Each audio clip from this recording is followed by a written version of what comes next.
Hey guys, my name is Rob Noire, and today I have a video for you all about accessories for the Nintendo Switch. Now before we begin, I want to give a quick shout out to one of my subscribers, Professor Awkward, for giving me the idea for this video. I'm sorry that it took so long, but I wanted to make sure that I actually tested all these things out myself. It didn't just, go on like popular opinion or whatever, and actually had like my own thoughts and ideas to give on this subject. I also did my best to get this video out before the holiday season. It should be going up around the beginning of December, and that's because I know that there's probably a lot of people looking for like things to buy for people who have Switches. And if you don't want to get a game, an accessory or something like that might be a good choice. So with all that having been said, let's just jump right into it and let's start with the most obvious accessory. So the Nintendo Switch Pro Controller, which is this thing, I've got my hand right here, is an officially licensed Nintendo accessory. It's similar to the Wii U Pro Controller, if you've ever seen that. And basically it just lets you play your games without having like the little Joy-Cons, with having an actual real-life controller in your hand. Now whether or not you're actually going to want to get this is kind of depending on your own playstyle and preferences. I'll say right off the bat, me personally, I love the Pro Controller. I've never been able to really get used to playing with like the detached Joy-Cons. When I'm playing the console in portable mode, I have it in my hands like this. I've never really had an issue. And when I use the controller that they ship with the console that you just pop the Joy-Cons into, that too I found works fairly well, but specifically playing with them detached, I've never been able to get used to. And honestly, this controller kind of remedies that. Like when you have to use them both detached, if you use this instead, I find it makes it a much better playing experience for myself. Now, of course, this is entirely subjective and depends on how you like to play. H. Takara, down in the comments of my last video on the Nintendo Switch, commented that they find it way more comfortable to play with detached Joy-Cons. I've never been able to make that leap, but if you honestly have zero issues playing like that, then it's maybe not worth the price of purchase. However, if you still want this or you don't like that playstyle, this thing is pretty awesome. Right off the bat, it has a very unique look. Like you notice that the front panel here is actually kind of see-through. It reminds me a lot of like N64 controllers back in the day, although it's not quite as easy to see the electronics inside. The controller itself looks kind of like they just took a PlayStation 4 controller, an Xbox One, and then they just mashed them together and came up with this. Now that's not to say it's bad, I actually like the way it looks. It took me a little bit of getting used to. The buttons seem to be bigger than I was expecting, like they really kind of stick out. But the controller itself, it fits your hands very nicely and is very responsive, which is important. I think I actually like this more than I like the Wii U Pro Controller, and I haven't played with it enough to say whether or not I like it more than the Xbox One controller, which is my favorite controller of this current generation, but honestly it's kind of a strong contender. It really works well, it feels good, and it looks pretty awesome as well. And one of the cool features of this Nintendo Switch Pro Controller is that it also has motion control support built into it. Now this is very different than the Wii U controller. For example, in Breath of the Wild, there's several shrines and other challenges where you actually have to tilt your controller to move things in the game based on how you're tilting. If you tried to do that in the Wii U version, you would literally have to set aside the Pro Controller and pick up the gamepad to do it, while on the Nintendo Switch, if you have this controller, you can just do it. There's no break in the gameplay, it doesn't interrupt the immersion. I really like the fact that that's included, and I think that technology might be one of the reasons why it has a slightly higher price tag than most modern controllers. And another cool thing about the Pro Controller is that it also has amiibo support, meaning you can tap your amiibos and activate them in-game, unlike again the Wii U where you had to pull out the actual gamepad and do it on there because the controller didn't have this feature. If you don't use amiibos, obviously it's not that important, but it's great that it has the option for those that do. Again, it's the kind of thing that really helps with the immersion and doesn't pull you out of the game, having to put down a controller, grab another, and move all this shit around. It just makes for a more seamless experience. I've been using this thing for about a week, and honestly, I have zero complaints up until this point. Everything's responsive, everything works good, the controller feels good. The charge, honestly, it came charged out of the box when I bought it, and I haven't had to charge it yet. So that's pretty cool. The Wii U Pro Controller also had like a ridiculously long charge, and that's appreciated. The battery is housed inside of it. You don't need your own AA's like on Xbox. It's just a good controller. So honestly, whether or not to pick this one up just depends on your playstyle and what you're looking for. For me, this thing is amazing. It makes my Switch way more enjoyable to play on like the full TV experience. And there's a lot of games where I feel like you'll really benefit from a controller like this. Like I've been playing Doom for the Nintendo Switch recently, and I'm absolutely going to switch over to using the Pro controller, and I think it's going to be an even better experience. Not that the experience was bad with the previous control scheme, but I like this thing a lot. I'm going to keep using it. If this is something that interests you, it's probably worth getting. Just know that it is a little expensive compared to other controllers. So sticking with the theme of controllers, the next accessory I have here is actually the charging grip. Now, as you know, the Nintendo Switch comes with a grip that you can slip the Joy-Cons into and use as kind of like a full controller when you're playing TV mode. Now, one of the issues with playing games like this is that your Joy-Cons have a battery life, which I will say is extremely long. Like, it lasts a really long time. I've never had it like die on me, but they will deplete over time. So if you're worried about having your Joy-Cons die on you, or if you're only able to play TV mode, or if that really is just your absolute favorite way to play, you can buy this controller grip, which is almost identical to the one that comes with the console. The only real difference that I've noticed is it has a port to plug a cable in to charge your Joy-Cons, and it's also that see-through kind of plastic, much like the Pro controller before this. Other than that, it's the exact same size, feels the same, and it pretty much is. The thing that makes this different though is that you can slip your Joy-Cons in and then plug a USB cable into your console and charge them while you play while the console is docked. That way you never have to worry about your Joy-Cons dying, and it just kind of solves that whole issue. Honestly, I think that this should have been sold with the console, one that charges. I don't see why you would want one that doesn't. I guess they probably didn't include it because maybe they had to keep the price low and this would have raised the price. Not that this was that expensive. I think it was around $30. So honestly, if this is something you're worried about, or if you need a second grip for Joy-Cons, definitely get the one that you can charge. If this isn't like an issue for you or something on your mind, you can stick with the other one. There's no real difference other than the fact that it can charge them while you play. And they do have a pretty great battery life, all things considered. Now, sticking with the theme of controllers, here's another accessory that might be worth looking into. This is for when you play with detached Joy-Cons, which again, really it's up to you whether or not you like playing like that or whether it's an issue. So as you probably know, when the Switch is docked and in TV mode, you have to take off the Joy-Cons and play with them. You can snap them into a controller grip, and there's also games that support having each Joy-Con individually. Games like, for example, Mario Kart 8 Deluxe, you can have two people play that game right out of the box. You don't need extra Joy-Cons. You can each play with a detached Joy-Con, which you hold sideways. You put this black thing that has a strap onto it, and then you're pretty much good to go. Now for me, like I've said, I have fairly big hands, and playing with a tiny little controller like this, it feels really awkward, and I've just never been able to get used to it. So a bunch of companies have realized that this is an issue, and they've come out with controller accessories. Now they have different names. For example, one of them that I got was called the Grip Kit. Another one is just called a controller holder, but it's all basically the same thing.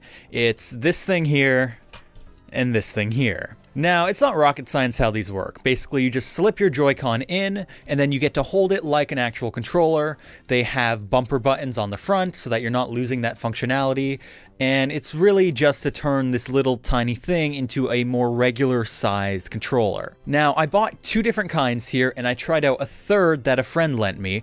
And to be honest, I was going in expecting to like these bigger ones. These ones were actually a little bit more expensive, and they turn the Joy-Con into more of a full-size controller. And then I also got these, which were part of the quote-unquote grip kit, which are a little smaller, but they still make your Joy-Con feel a bit more like an actual controller. And at the end of the day, I gotta say, I liked the cheaper grip kit ones more than I liked the full-sized one.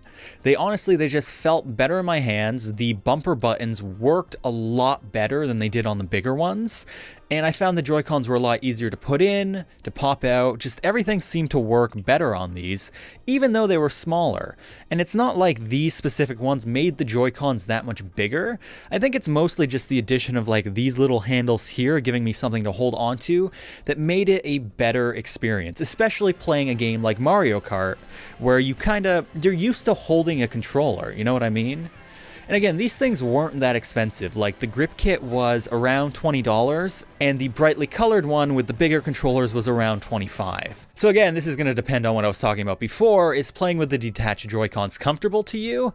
If not, you might want to look into these. And if you're going to be playing with friends who don't have experience with the Switch and you're going to be playing in detached Joy-Con mode, having these little controller dock things are actually a great way to get them used to it.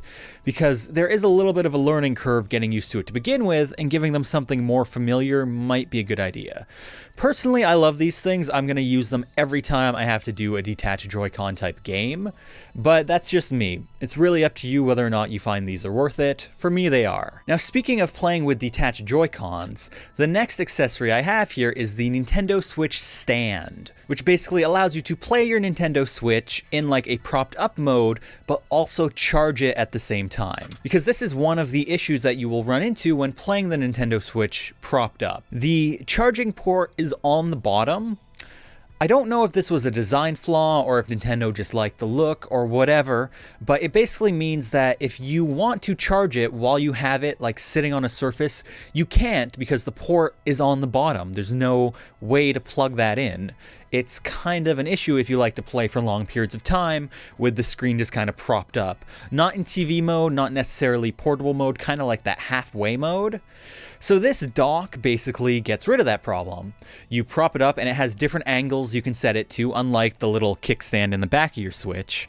And then you can plug a cable underneath and start charging the machine while you're playing. So this is obviously very useful if you play a lot in this mode, which I've noticed a lot of people seem to. Personally, it's not my preferred mode of playing, but one of the great things about the Nintendo Switch is you can pretty much play it your own way, however you like to. Now, there's not really a whole lot to say about this thing. It literally is just a piece of plastic that, I gotta say, feels a little bit cheap and flimsy. And you just stick your Switch into it and then you plug a charging cable in. If you are planning on using this, I might suggest buying another Nintendo Switch power block. I don't have one here because I know I'm not going to use this a lot, but it means that you can just set it up wherever you usually play it like this, plug that in, and you don't have to like take the dock, open it up, and then take the actual cable that came with it out of the back of the dock, and then plug it into your dock later. It just will save a lot of hassle, but again, that's another purchase. And another thing to note about this stand is it really is just for being able to prop it up and charge. You can't also HDMI out from this thing like it was in TV mode. It doesn't work like that. It's just for this one specific thing. So if you like to play in this mode, this might be worth it for you, especially if you have issues with it dying and you still want to keep playing. For me, I think this was the thing that I wasted the most money on. It's an officially licensed Nintendo product, although not made by them, which is a little weird, but as with everything that's officially licensed by Nintendo, it was pretty expensive for what you get. Like, this was like $30 for like a fucking piece of plastic, and honestly, I don't really feel like it was money well spent. If you play in that mode, though, it might be worth the price tag. Honestly, it feels kind of like Nintendo came up with a solution for a problem that they created and you have to pay for it, which feels kind of not great. But again, if it's something that you would use, it might be worth buying. Now, the next accessory that I have for you is one that I actually purchased day one, and I would highly recommend that no matter who you are, you buy this, because it's cheap, about $10, and it will literally save your console. What I'm talking about is a screen protector for the Nintendo Switch. Now, you may or may not know this, but when you dock your Nintendo Switch, the front screen can scratch against the front of the dock. This can, over time, cause scratches and grooves in the console itself. You can look online and find pictures of this. It's a good way to scrap a $300 gaming console, especially since when you start scratching the screen, you're pretty much going to be fucked in any games that use the screen. It's kind of like how you usually should buy a case or screen protector for your iPhone or for your smartphone. It's just common cents, and it will go a long way. The screen protector I bought is from a company called Orsley. I've honestly had zero issues with it. It works very well. It came with 2 in the package, so if ever I do scratch up this first one, I already have another one. And again, it cost me like 10 bucks, and it's basically scratch proofing my console. I really highly recommend this. This is more function over form. It's not something that's going to look cool or look awesome, but it's really important to have. And I don't even notice it on the screen. Like, I don't have any delay, or it doesn't affect my ability to touch the things on the screen. The only issue I've noticed at all with this, and it's entirely my fault, was that there's a slight bubble in my screen protector on the side, and that's because I noticed that the screen protector was lifting up a bit, and I kind of picked at it, and I caused this issue for myself. Again, the Nintendo Switch does have a big black border around it, so for me, it's not obscuring anything, but just be smart, don't do what I did, don't pick at any little edges that might come up. But honestly, for 10 bucks, you'll get 2, cannot recommend this enough. It protects your console from its own dock, protects the Switch from itself, which is kind of dumb that it needs to be protected, but again, I'm sure Nintendo had a reason for building the dock the way they did. So honestly, you guys should pick this up. Now, the next accessory that I would recommend buying would actually be a carrying case for your Nintendo Switch. Now, if you're only ever going to have this console at home, or like always in docked mode or whatever, then you probably don't need this. But kind of the beauty of the Nintendo Switch is that you can just pick it up and take it with you where you go. If you're going on a road trip, you have to ride the bus to work or to school, whatever, you can bring this thing with you. And you can bring it loose. I mean, you have that option. But I would recommend buying a carrying case. They're not that expensive. Most of them range between 20 to 30 bucks, and they will protect your console as well as allow you to carry other things. The case that I have is also from Orsley, the same people who did the screen protector, and I bought this one specifically because it's one of the smaller cases that you can get, so I'm able to fit it into like the inner coat pocket of one of my jackets. Now, you can get huge cases. I mean, the sky is the limit. Everybody's making them, so it really depends on what you want. My case has places for 8 different Switch games, and if you include keeping a game in the Switch itself, that means I could take 9 games with me wherever I go. Now, for me, I don't ever see really needing more than 9 games, but if you do, keep in mind that there's cases that let you store way more than that, like 24 games even I've seen in one. I think maybe even over 30.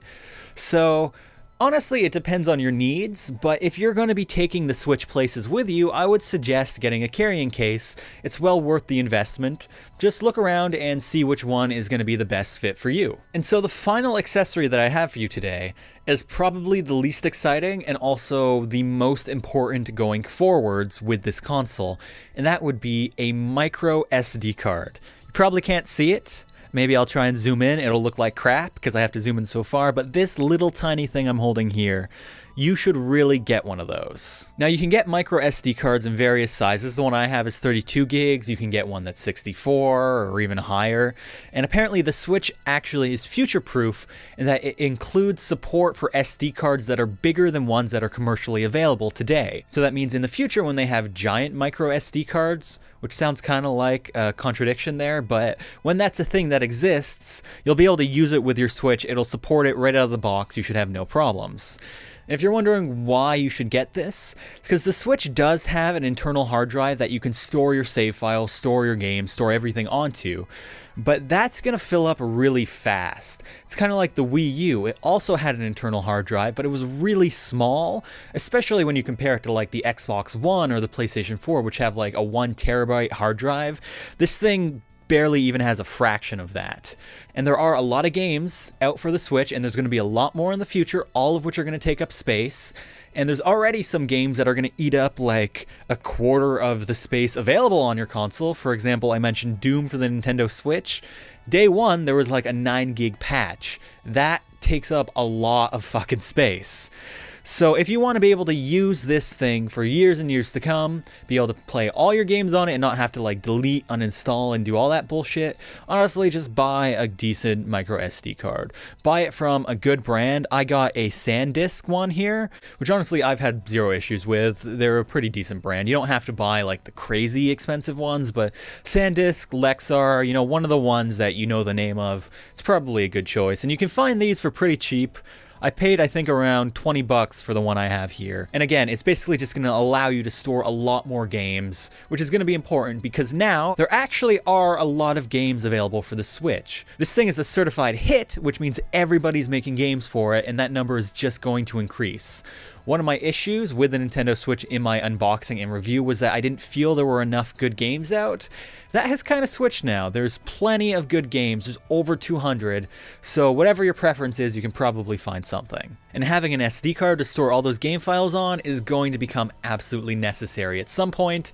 So I definitely suggest picking one up. So yeah, guys, that pretty much wraps up my accessory guide for the Nintendo Switch.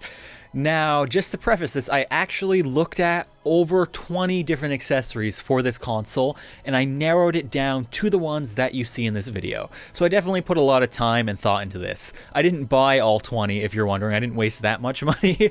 A few of my friends have the Nintendo Switch now, and I tried out some of their accessories, borrowed a few. And what I have here is honestly what I would say is the best out there for the console as of right now when I'm putting this video out. Again, in like 6 months, they might have come out with even cooler and crazier things that you might want to look in, but as of now, what I've shown you here in this video is probably the best. So if you're looking to buy some accessories for your Switch or for someone for the holidays or whatever, this would definitely be the stuff that I would recommend. Personally, out of all this, my personal picks would be the Pro Controller, but again, if you don't mind the detached Joy-Cons or the Joy-Cons in general, you don't necessarily need this, and also the charging grip. I would highly recommend this. Even though the Joy-Cons have a very long charge on them, it could be an issue in the future, and honestly, this just kind of, again, make sure you never have to worry about that. And it does come with the USB cable, by the way. Same thing with the Pro Controller, so you don't have to buy anything. Everything's there. So yeah, guys, that's pretty much it for this video. I hope you found it informative. If there's any cool accessories that you think I missed or overlooked, definitely let me know down in the comments below, and maybe at some point when there's a lot more, I can do a follow-up video. I tried to test out all the ones I could, but there obviously are a lot more out there, so I could have missed some good ones. I'm definitely interested in knowing your opinions on everything I showed here, and if there's any others that you would suggest. So yeah, thanks a lot for watching, I hope you enjoyed, and as always, I will see you in the next one. My name is Rob Noire, and I've got a special video for you today all about the Nintendo Switch.